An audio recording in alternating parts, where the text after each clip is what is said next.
our next session, we're going to talk about Partos future exploration.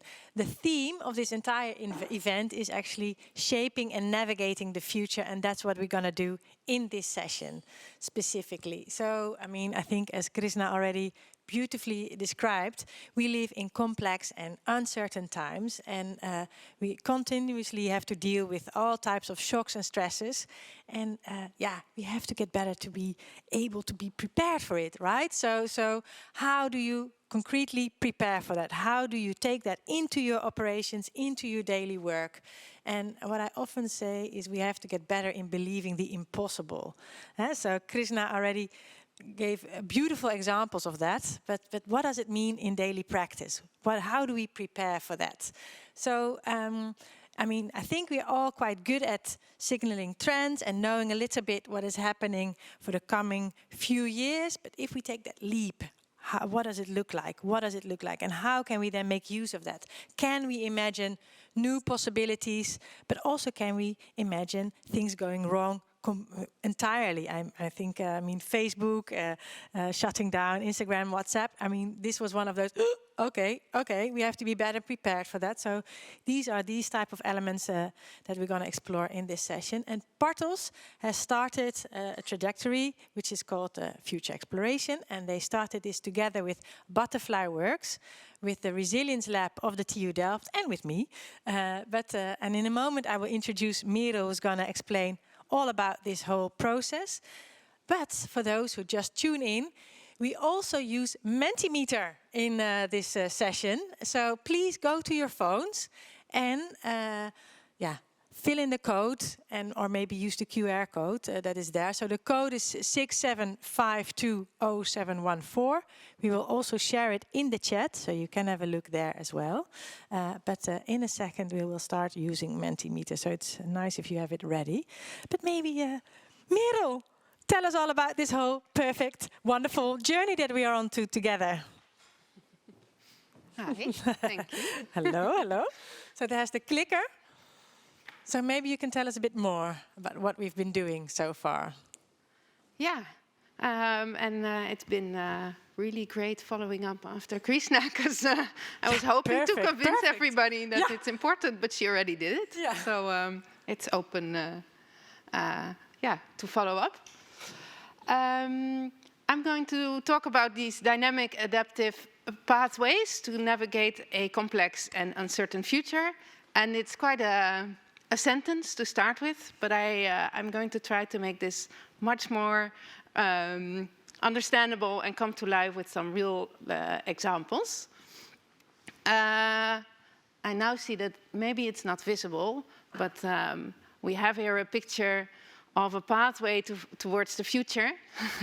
I'm seeing only bikes, but these bikes in this picture are on a pathway towards a future.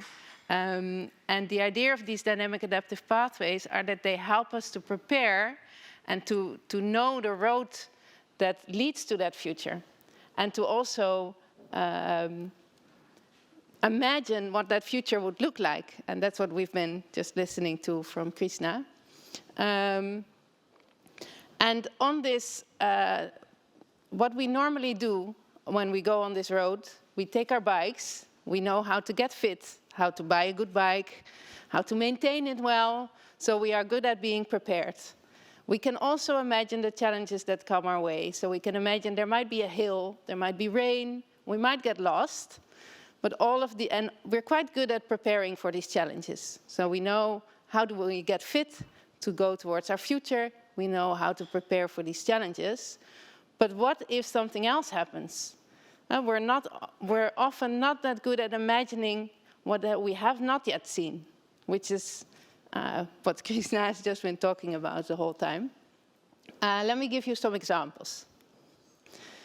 Afghanistan, and the Taliban takeover in Afghanistan. I think many organizations have seen that the Taliban was gaining power. They were becoming more strong. They might have thought that they would at a point be stronger than the government or the military in Afghanistan. So if we can imagine that, if we can imagine that they'll be stronger at a point, that they might take over, then we can also start imagining, what should we do? What do we do when that happens? Do we have a strategy ready? And if we know that we'll act at that point, then we can also start looking at, when are we acting? What are for us the signals that we should start doing something?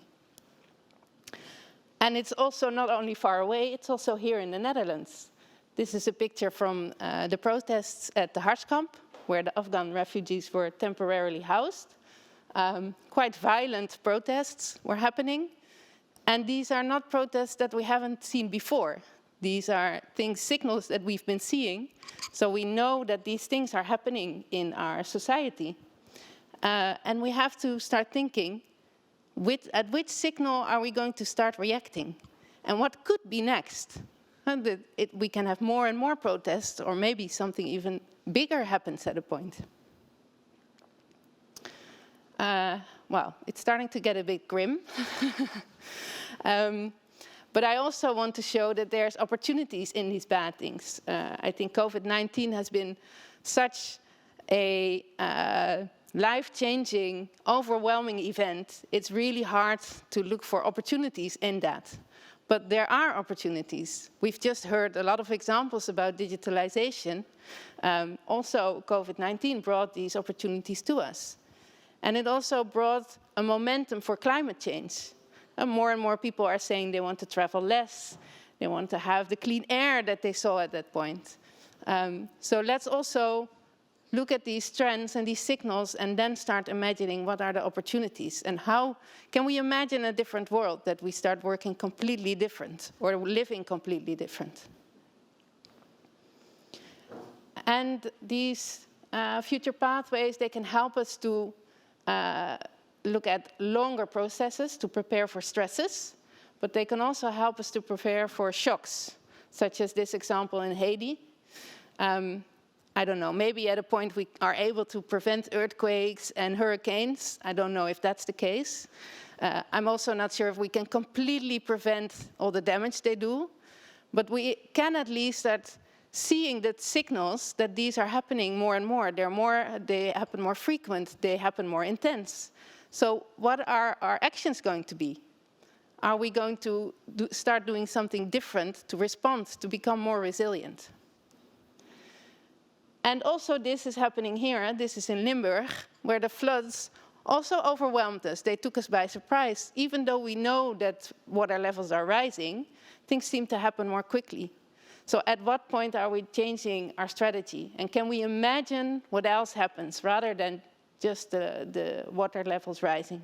What else can we imagine and how can we prepare for that?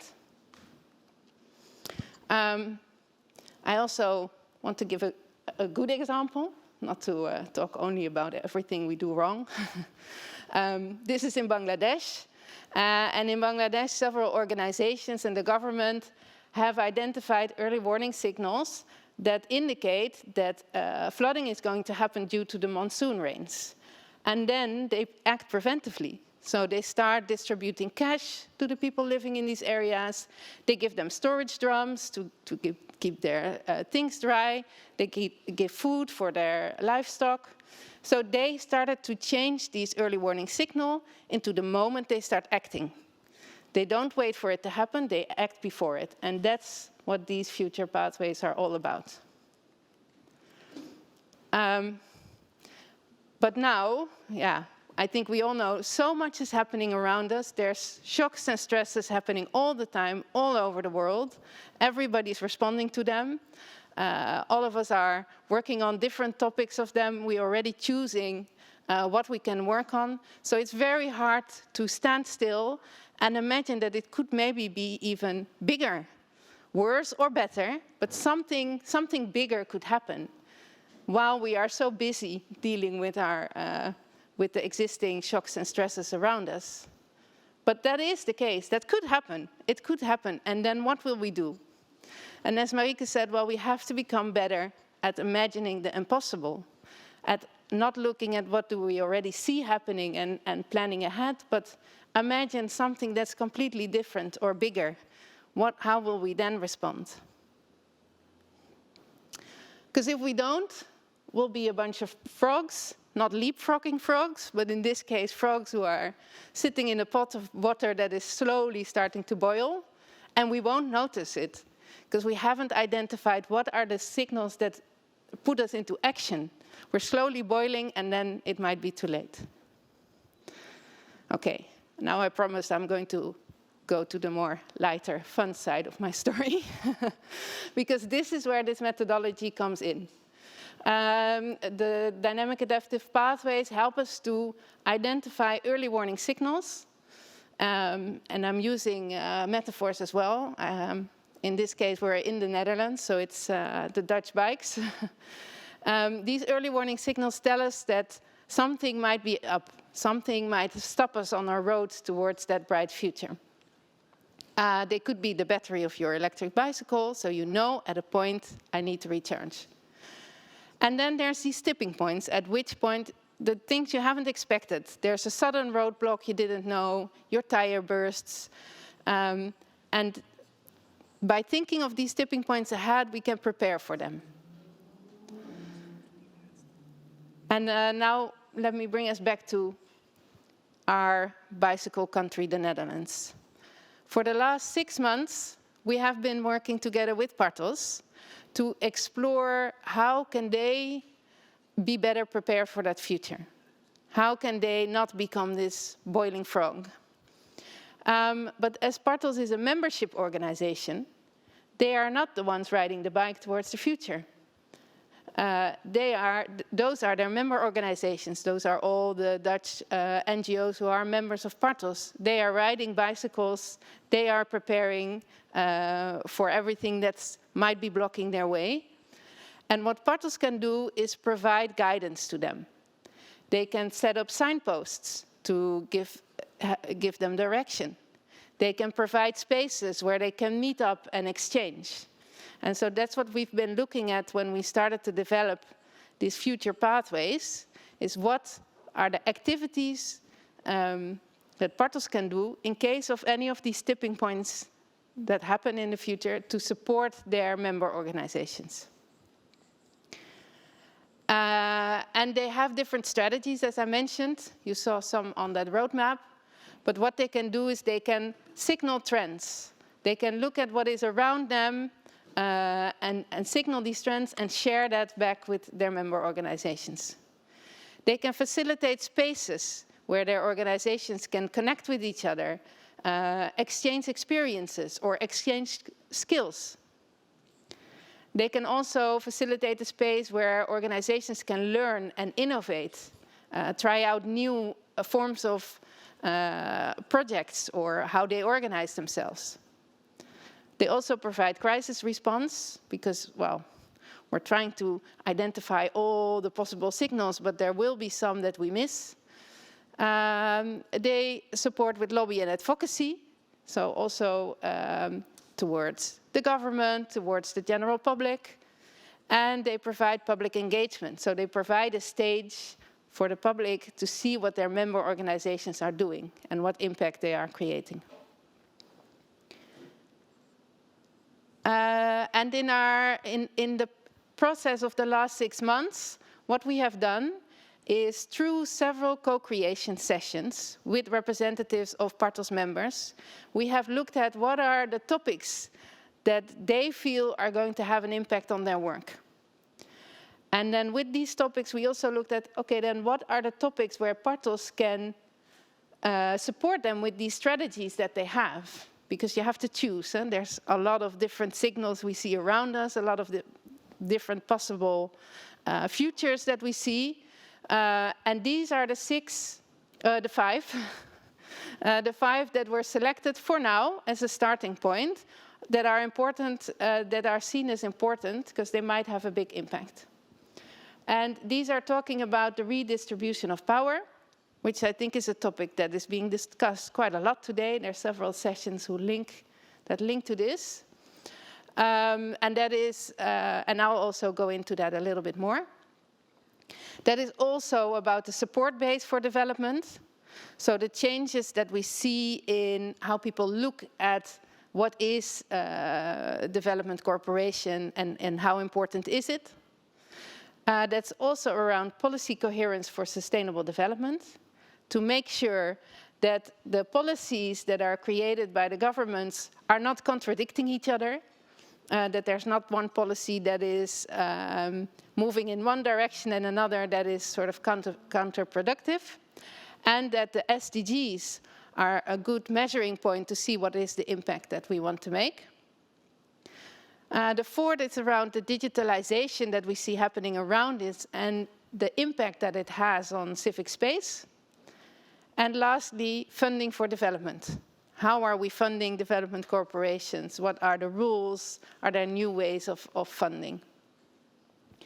So, as you see, it's quite a list. And under all of these, we started to look at, okay, what are the signals that we see? What would be those moments, those tipping points that we need to see before when we need to jump out of the pot and start acting? And then what would it be that Partos could do? And that's quite a lot, so I'm going to talk about just one for now. I'm going to talk about the redistribution of power. And under that redistribution of power, in these sessions, from these sessions, we selected 2 topics that would have, again, a big impact. The first is the redistribution of power among organizations in the global north and the global south.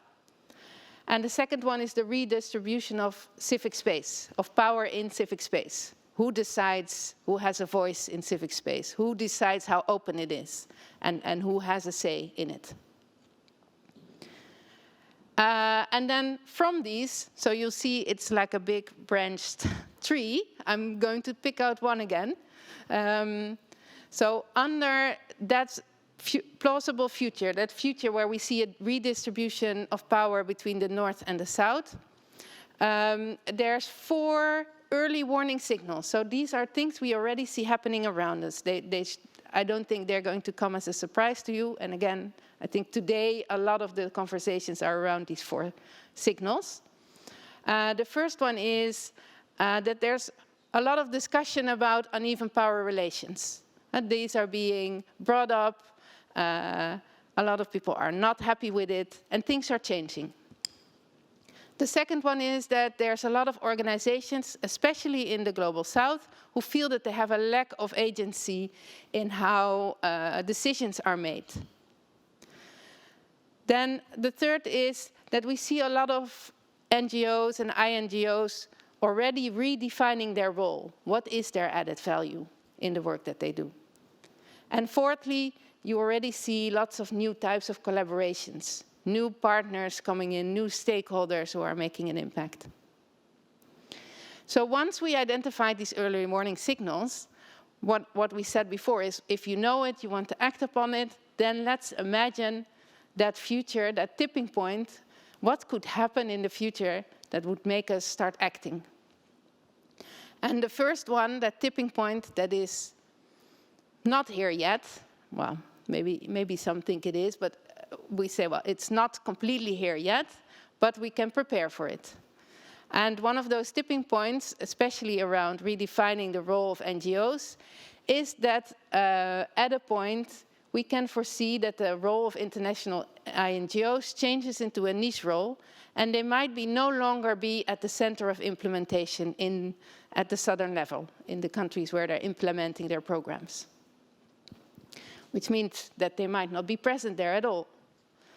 And so if this would happen, then how can we prepare for this? What does that mean? Because that would have an impact on how organizations, the members of Partos, are running their programs. And then going back to those strategies again, what we said is, okay, there's a couple of things that Partos can do in this case. And the first is that they can signal trends and share those with their member organizations around new forms of organizational structures. The second one is that they can provide a space where their members can connect and exchange, share experiences on how they add value in their work.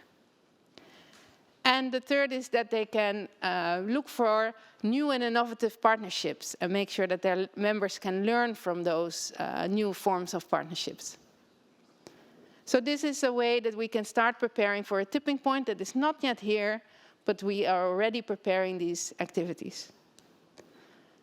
Now, it might be that these strategies are not working, and we go to an even further tipping point. So we also redefined the tipping point a little bit further ahead. What would happen if all the in-country organizations in the Global South no longer want to have any involvement from the INGOs from the Netherlands? Hopefully the strategies that happened before would prevent this, because those organizations would have already looked at what is their added value, there's new ways of partnership. But as you see also with all the things I shared before, like the floods in Limburg, sometimes things happen a bit more quickly than you think. So what if this would happen? Then also for this you need to look at what would be the strategies. And here Partos could also start making sure that there's lots more learning and innovations on new forms of partnerships and on added value. So all these pathways, and I've given you a glimpse of this, are here to help us prepare so that we think ahead of what might be in that future. And it might feel like we're looking at a lot of dark scenarios, but it will actually allow us to step on those bikes and enjoy the ride while we're on our bike, because we know that we're prepared for whatever might come our way. Oh, I'm so proud of you, Merel. Thanks a lot. You explained it wonderfully. Thanks a lot. Hey, and during this entire process, we have engaged with members of Partos, as you explained, and we also would like to do that now. So not only with members of Partos, but with everybody here in the room, but also online. And therefore, we're going to use the Mentimeter again. I announced it already before. You can see the codes in the chat. You have the code 675200714. I think I'm going to dream about it tonight. It will be there in the chat as well. So we're going to pose a few questions to you, because we've been working together quite hard on all these pathways, and now we only gave you one glimpse of one pathway. There are more, and you will find them later on. Merel will explain you more about the next steps on this, but for this particular one on redistribution of power, we would love to hear from you where you feel we need to redistribute power most. So there are a couple of options that you can see in the Mentimeter, and we would love to hear from you. So you can choose between, we need to redistribute power among NGOs. So what we meant by that was between NGOs in the North and in the Global South. So it's a bit traditional, as we call it, North and South. And I already hear people saying, oh, how can you use those words? North and South, it's not there anymore. But okay, that's one of the options. You can also say, no, we need to redistribute within NGO organizations. So redistribute power. So who makes the decisions within NGOs? Between NGOs and governments, that can be one. Maybe between NGOs and new stakeholders, such as movements, because that's also one of the trends or one of the signals that we see happening. Or maybe between NGOs and the communities they collaborate with. So the people, the vulnerable groups they might work with. So maybe we need to redistribute power there. I see you already are filling in, so I'm happy with that. So which one is most? Okay, ooh, we have exciting, it's exciting. It's like a race. Okay, because it does give you it does give us an insight. So if we need to prioritize, because as Merel said, there are so many different options. It helps to. Okay, I think between NGOs and communities. That's interesting. I think fantastic. Okay, and there's a lot of technology that's happening that is allowing that to happen. So. Between NGOs and communities. Fantastic. Yeah. So that is one. Has it stopped? It's still possibly, moving. Yeah. It might be moving. It might be moving. But I think at least that's the winner for now. Clear winner. Clear winner. Between NGOs and the people we're working with on the ground itself. Fantastic. The next one is what will have most impact according to you? So do we need to address uneven power relations? Is that the key thing that we need to focus on? Or do we need to increase the agency of southern NGOs? Southern, there you go again. From the global south. From the global south. Or do we need to redefine the role of the Dutch NGOs? That's really an important element. Or do you say we have to advocate and push for new forms of partnerships and collaboration? Oh, again. I think this means there's 2 votes. Oh yeah, it might also be that there's only 2 votes. Yeah, okay, there you go. That's also an option. But I mean, there's more people coming in. So fantastic. So where do you think, again, if we have to prioritize, it helps you. It's not that we only will do that, but if you have to make a choice, where would you go? Push for new forms of partnerships and collaboration. That is the one that is winning clearly, I think. Yeah. Right? Yeah. Yeah. So looking ahead, imagining things that are not yet there. We're staying on trend of topic today. Huh? Yeah. Great. Fantastic. And then the last one, I mean, we have been discussing these tipping points. So Merel explained already the tipping points. So when you talk about redistribution of power, and you can think of all kinds of activities that organizations can do, and then what is then the role of Partos in that? But what would then be a tipping point? What do we need to do? Do you maybe have a suggestion for another tipping point? We already mentioned a few, so maybe the role of the Dutch NGOs becomes obsolete. That might be a tipping point where, now we really have to take action in order to avoid us being the boiling frog instead of the leapfrog. I like the frog connotation. But I would love to hear from you. Do you have a suggestion for another tipping point? And we can use a word cloud. I understand it might be a bit hard, but use your brains in the morning. And maybe here in the room as well, I can also ask somebody. Koos, yeah, okay. Yeah, you've been part of this process, Koos. So what would be your idea? Come here. Yeah, otherwise we have... Well, two things I was thinking about, one positive and one negative maybe from recent developments. One positive one, I would say, China becoming a liberal democracy and becoming a promoter for human rights and democracy in the world. Yeah. Could be a tipping point which would mean we could adjust our approach. And another one, recent, Poland exiting the European Union and with that starting a process of the disintegration of Eastern Europe, meaning the shift of power, positive power Europe could play. Well, that then means something for our approach as well. Yeah, exactly. Thanks a lot, Koos. Fantastic. And I also see a few tipping points coming in. So I'm going to read them just very briefly. And you can read them yourselves as well, because you're in the Mentimeter. Development sector, as we know, it doesn't exist anymore. Well, then definitely we have to do something, because we don't exist anymore. Clear. Unconditional transfer of resources. Yeah, that would be a tipping point. I think you should not be the ones trying to control tipping points or another form of exerting power. Yeah, no, we are not controlling them, but we are responding to them. So how can we respond in an adaptive and agile way so that we're ready and we're all able to fulfill our missions? That's actually the reason why we're doing this. So the neoliberal capitalism collapses. Yes, let's go for that one. That's a good one. And then redistribute the resources from the NGOs sector to the actual people living in these experiences. Yes, that's also the one that came out most, where people felt we could have an impact, right? Fantastic. Thanks a lot. And there will be more coming in, so please have a look at that. Yeah, wonderful. Maybe what we could also do is we could also ask one of the people who was involved, or one of the people who joined in a few of these processes. We can ask Alexander Medic. Is that an option? Can we take him in? Hi there. Hello? Yeah, there you are. Hello, Alexander.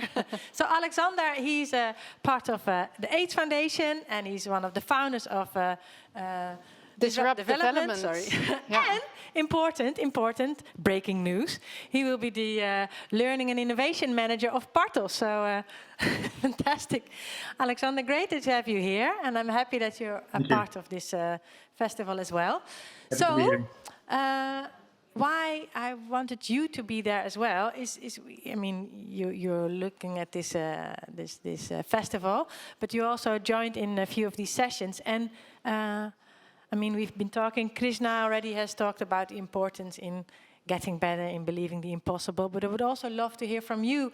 Where do you see the urgency on this topic, on redistribution of power? Why do you feel we have to be better prepared for it? Could you let us know? Thank you, Mariken. And first of all, I would like to congratulate Partos for creating once more a very interesting program. I think the Innovation Festival is an important forum for collective learning and development cooperation and creating the urgency for change together. So the urgency, let me share what the urgency I see, the most important urgency for redistributing power in our sector. The demonstrations sweeping across the world in the past 10 years signal that despite incredible progress against poverty, hunger and disease, many societies are not working as they should. Different triggers are bringing people onto the streets, right? Racism, the cost of a train ticket, the price of petrol, demands of political freedoms, the pursuit of fairness and justice.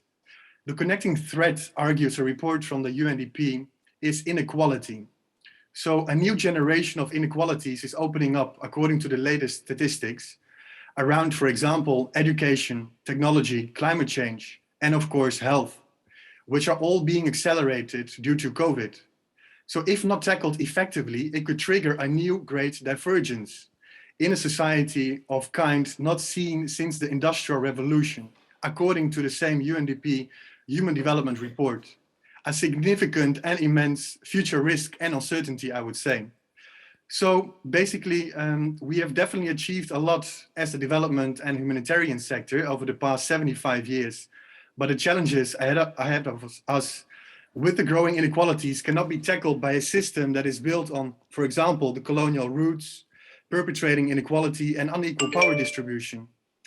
So the rallying cry of the 2030 Sustainable Development Goals is leave no one behind.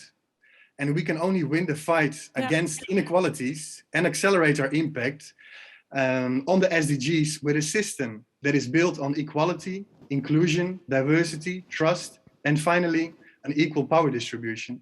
So I think this is a very important development that we need to take on. Yeah, and why is it so important to be prepared for that? I mean, I understand the urgency, but why do we and you as Partos, I can say now, need to be better prepared for this?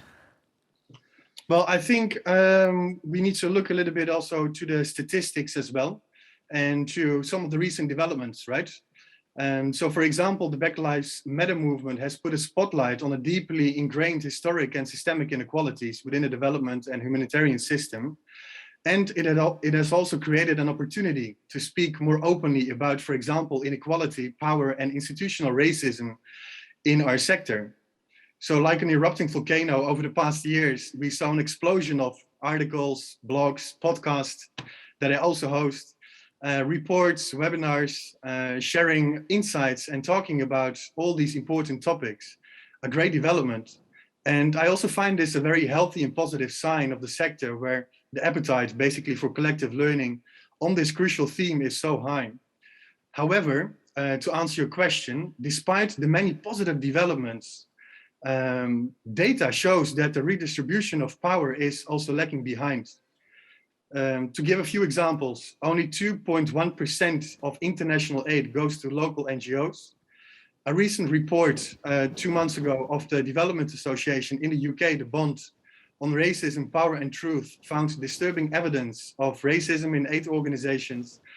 And a survey of humanitarian workers by the George Washington University in 2021 May also showed that 68% of respondents from the Global South said that a major obstacle to building trust between international and local organizations, the first point of your Mentimeter question, is that the former treats the latter as inferior. So concluding, I think there are many signs and signals in your words as well that show that we need to take action now in order to achieve the biggest impact on all the themes that we are all working on as diverse organizations. Hey, and for you personally, from the top of your head, what do you think is one of the most inspiring opportunities that we currently see? I mean, we've talked about signaling trends, but for you personally, just from the shortly, 1 sentence or 2 sentences, what do you think is really inspiring? So I think what is very promising is the different movements, and the most inspiring movement or actually initiative that I'm also part of is the Ringo Initiative. And I saw that Charles van Dijk will talk about the Ringo Initiative. Yeah, he will be here Ringo today. brings together a global community of diverse development actors. And basically what we do in that space, that safe space, is that we together as development professionals, we basically reflect on our own personal biases within the system, reflect on the challenges within the system, but also together reflect and co-create new possible opportunities that go beyond the current status quo and the current system that we are part of. So I would definitely recommend everyone to go to the session where Charles van Dijk will be also presenting about Ringo. Yeah, I understand. Hey, and maybe a trick question because you haven't started yet. I'm sorry. But if you're in your new role as Learning and Innovation Manager, what would you love to pick up looking at being better prepared for shifting the power? Is there any first idea that pops in your head already? Definitely. I think Partos has organized many important co-creation and learning sessions. Yeah. Looking this particular topic, there have been and there are a lot of sessions organized about this particular topic. However, what I see that is currently a little bit lacking in the development community internationally is the actual implementation or the practical implications of those learnings. Yeah. So my focus then would definitely be, together with the team, of course, and together with all the different members, is to co-create very concrete solutions for the development organizations. Yeah, so what can we do? What are the actual steps? Exactly. Because we have these beautiful ideas and these beautiful trends, and but then, okay, what do we do in practice? So what is it that we need to do, and when are we triggered to really take that action? So thanks a lot, Alexander. Wonderful to have you here as well. Welcome. And then maybe... We have a question in the chat. So yes, go ahead. It's from Merel, coming from Mika. Mika is asking, could you share some practical examples of preparation an NGO may have already done? The preparations that the NGOs are already doing. Yeah, I think there's loads of examples based on the early warning signals that we already see happening. So there's a lot of NGOs who are looking at their added value, who are already shifting, and we see that at different levels. Some have already moved ahead quite fast, and some are still continuing as they were. But I think those 4 early warning signals, they're really based on the preparation work that's already been happening. But what is the... how an NGO put it into practice? I think the Ringo Initiative is a good one.